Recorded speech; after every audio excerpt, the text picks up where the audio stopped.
बताया वो तो बहुत ही बढ़िया है। और मैंने उनसे शेयर किया कि मैं ओम नमो जीसस से ही मुझे तर गया हूँ। उन्होंने कहा नहीं, इसको नहीं करना, आप बाइबल लेके पढ़ो। खैर बाइबल तो हमें समझ ही नहीं आती थी उस टाइम। तो उन्होंने मुझे एक चीज़ और कही कि आपके घर में कोई भी चीज़ ऐसी नहीं होनी चाहिए जो प्रभु का उल्लंघन करे आपके घर में आने से।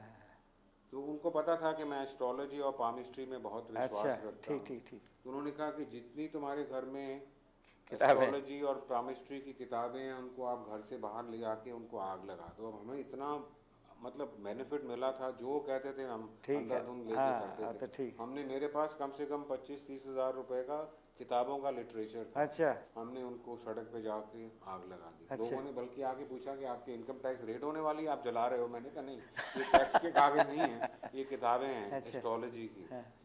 तो उसके बाद फिर मैंने भाभी को कहा, मैंने वो कर दिया। उसके साथ उन्होंने कहा कि योगा की भी किताबें नहीं होनी चाहिए, क्योंकि योगा भी डिमोनिक साइंस हाँ है। ठीक। योगा की किताबें भी हमने आग लगा दी।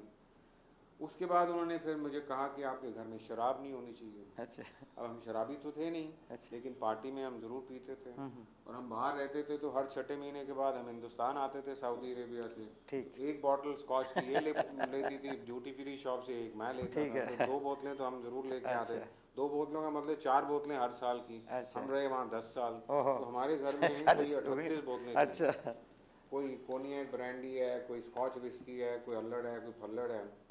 तो अब मेरी भाभी ने कहा कि उनको आप सब वॉश बेसिन में उल्टा कर दो। अच्छा। हमारे एक मित्र और हैं जो आर्मी में मेजर हैं, मेरे दोस्त हैं। हाँ हाँ तो उनको मैंने एक दिन घर बुलाया। मैंने कहा ये देखो मेरे पास 38 बोतलें हैं, इसको आप बिकवा दो, क्या प्राइस मिलेगी। उस ज़माने में मैं बात कर रहा हूँ 1994 की। तो 1994 में दिल्ली में वो लोग क्या करते थे, सिरिंज के साथ वो इम्पोर्टेड विस्की भरते थे, नकली। यहाँ बड़ा कॉमन अच्छा। फसाड था ये। हो। तो उन्होंने कहा भाई तुम्हारे से मिल रही है, मैं तुम्हें जानता हूँ, तो मुझे पता है कि ये जेन्युइन है। तो उन्होंने असेसमेंट की कि 38,000 रुपये की अच्छा उसकी वैल्यू है। अब हमारे दिमाग में साहब 38,000 38,000। सुनना शुरू कर दिया। तो पहले मैंने सोचा कि शायद मैं इसको बेच के तो किसी मंदिर में या किसी गुरुद्वारे में या किसी चर्च में, चर्च का भी मेरे अंदर ठीक एक ठीक है, भावना आ बन गया गई, हाँ। तो मैं वहाँ दे दूँगा। लेकिन वो 38,000 ने मुझे पकड़ लिया, मैं नहीं कर सका साहब।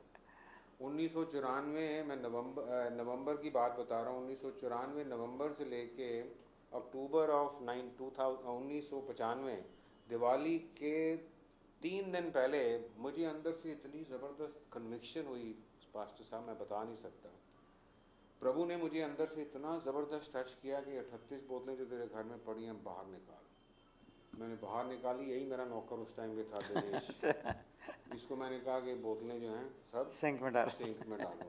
करोल बाग में हम रहते थे। ये मुझे कहने लगा साहब एक एक एक मुझे बॉटल मुझे गाँव की लिए। मैंने कहा नहीं, सब डालो। तो ये खड़ा है, इससे पूछो। 38 की 38 बोतलें इसने वॉश बेसिन में डाली। अच्छा ठीक। तो ये खाली जो बोतलें हैं वो पूसा रोड पे वहाँ जाके बेच के 300-350 रुपये लेके आया। खैर हो गया, ख़त्म हो गई। ठीक। हमने कहा जो प्रभु ने जो करा ठीक है। अब मानेंगे नहीं कि हमारे प्रभु इतने महान हैं पास्टर साहब, कि उसके 10 या 15 दिन के अंदर मेरे पास एक रजिस्टर्ड लेटर आता है। मैंने एक प्लॉट ऑफ लैंड अप्लाई किया हुआ था सेक्टर 21D फरीदाबाद, जहाँ से अब अभी आए अच्छा हैं। हाँ हाँ ठीक ठीक। तो उसके लिए मैंने 25,000 रुपये अर्नेस्ट मनी भी दिया हुआ था। अच्छा अब मैं अकाउंटेंट हूँ, कहीं पैसा दिया हो तो मेरे किसी दिमाग के रहता किसी हिस्से में रहता है कि रहता नहीं है। वहाँ से लेना है। ठीक। लेकिन इतना नहीं था कि मेरे दिमाग में बड़ा प्रोमिनेंट था।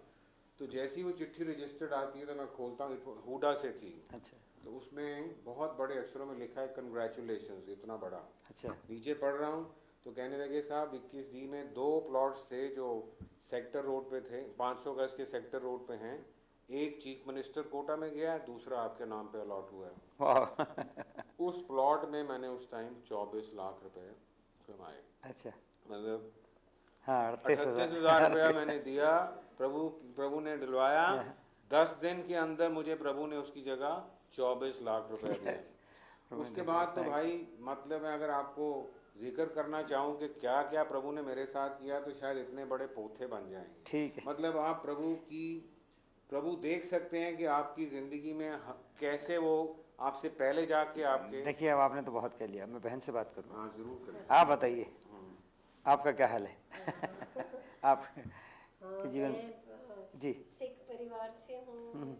मेरे दादाजी वैसे हिंदू थे, अच्छा लेकिन वो सिख बन गए थे और उन्होंने अपना सारा जीवन गुरुद्वारे में, इनफैक्ट अपनी सारी ज़मीनें भी गुरुद्वारे में दे दी थी। अच्छा और मेरे फादर पगड़ी तो नहीं बांधते थे, अच्छा लेकिन हम लोग गुरुद्वारे को मानते थे और मेरी मदर हिंदू परिवार से थी, तो हम गुरुद्वारा और मंदिर दोनों को ही मानते ठीक थे है। और दोनों जगह ही मैं जाती थी। ठीक इस तरह मैं पली बड़ी।